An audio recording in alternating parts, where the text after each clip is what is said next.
Now for our Ask the Financial Advisor segment, we're joined by Jordan Halloran with Max Wealth Management. Give us a call at 420-9732. That's 420-WSFA to get your questions answered live here on the air. Thanks so much for joining us. Yes, thanks for having me. Alabama Live. You know, folks are talking about the cost of everything. It feels like it is going up. How do the trends with inflation affect our plans for retirement? Yeah, so it seems like lately every time I meet with somebody, the plans continue to keep changing and developing. I think the biggest impact for everybody right now, though, is having to realize that maybe that plan is being pushed off a little bit further.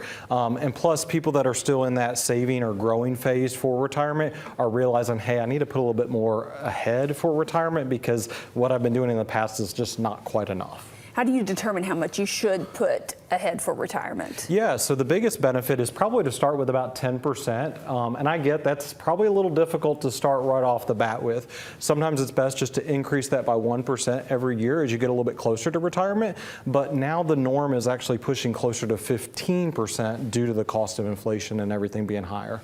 How can people manage their debt amidst rising costs? I mean, it can be a delicate balance to try to save more, but also manage that debt. It is. So it's crucial to always reevaluate your debt.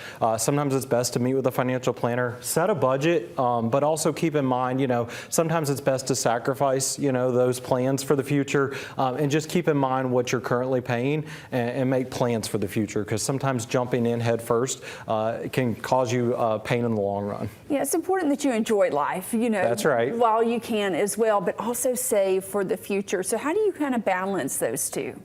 Yeah, I think it's important to go ahead and make sure you still have fun along the way, but also continue to keep moving forward. The best way to sometimes do that is just, again, making sure you plan out in advance. If you're going to take 1 or 2 vacations, make sure you have that budget already in place. Make sure you're saving for that ahead of time, but don't do things just without on a whim, right? Make sure there's kind of a plan in place, because that's when, things tend to go over budget. Do you think that's why it's so important to have a financial advisor where they can help guide you, because finances can get a little complicated and tricky? Yeah, I think that's the best benefit of having a financial advisor. They're kind of like that go-to person just to bounce an idea off of.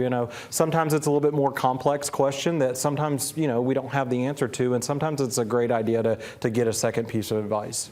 Is it more important to save for the future or pay off your debt first, or do a little of both? Exactly. That's my biggest thing, is save for both, right? You want to go ahead and save, but you also want to pay off that debt. The biggest hurdle towards retirement is going to be debt. And at the end of the day, if you're not saving because you're so focused on paying off that debt, you're going to miss out on that opportunity of having enough saved for retirement. So my idea is, if you have leftover funds every month, split it down the middle. Put a little extra towards those debt payments, but also keep saving for retirement as well. All right, remind you that number to call, 420-WSFA. That's 420-9732. We have more Ask the Financial Advisor after the break. If you have a question for Jordan, go ahead and call in now. Again,